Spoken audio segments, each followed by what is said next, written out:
It was a cold winter morning in Brooklyn when 8-year-old Lily knocked on the tall iron gate of the grandest house on the block. Her little hands trembled, not just from the chill in the air, but from the weight of the moment. She clutched an empty tin cup, her tattered coat barely enough to protect her tiny frame from the wind.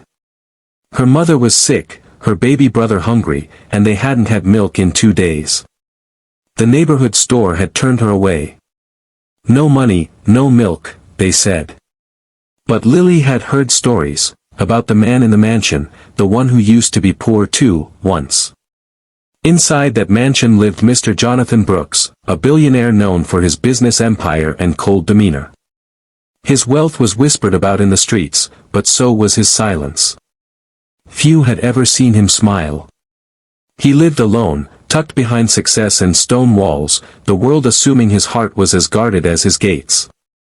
When the butler opened the door, he nearly dismissed Lily at once. But her eyes, those wide, desperate eyes, stopped him. She asked in the softest voice, "Please, may I have a cup of milk? My brother is hungry, and I promise to pay you when I grow up."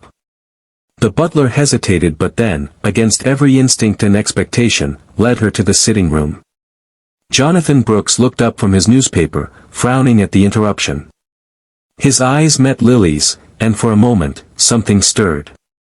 Perhaps it was the familiarity of her eyes, or the way she clutched that empty tin cup like it was sacred. She repeated her request, this time more firmly. "Sir, I don't have money, but I will, one day. I promise I'll pay you back." There was silence. Long, heavy silence. Then, without a word, Jonathan rose and left the room. The butler, unsure what to do, stood frozen. Moments later, Jonathan returned, not just with a cup of milk, but with bread, cheese, and a warm blanket. He placed them all in front of her and finally spoke. "Consider this a loan," he said quietly. "No interest. Just promise me, grow up kind." Lily's eyes welled with tears. "I promise," she whispered. She never forgot that day. Nor did she forget the man who had looked past her poverty and seen her humanity. Years passed.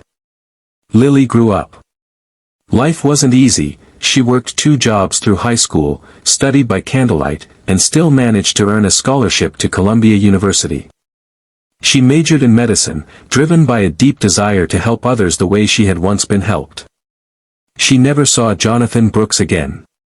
The mansion stayed quiet for years, its windows dark, its owner rarely seen. Some said he had retired. Others believed he had vanished into the shadows of his wealth. But fate has a way of bringing people full circle. It was a rainy night in Manhattan when a man collapsed on the sidewalk near Lily's hospital. He had no ID, no phone, just a weathered leather wallet and a faint pulse. The ER was overwhelmed, but Lily, now a young doctor on her night shift, rushed to care for him. Hours later, he stabilized. Lily came to check on him, chart in hand, when she finally saw his face in the light. It was him. Older now, thinner, his hair completely gray, but unmistakably Jonathan Brooks. She gasped. Memories flooded back, the cup of milk, the blanket, the warmth in her coldest hour. She stayed by his side all night. Days passed, and Jonathan slowly recovered. He hadn't known who she was until the day she told him. "I never forgot your kindness," she said, her voice cracking. "That milk saved my brother's life, and your words changed mine." Jonathan's eyes softened with tears. He looked at her in disbelief. "You're the little girl, with the tin cup." She nodded. "I kept wondering if you'd ever come back," he said quietly. "Not to pay me, but just to remind me that what I did mattered." She smiled through her tears. It mattered. That week, the world changed again, for both of them. Jonathan, who had lived in quiet wealth, decided it was time to give in a way he never had before.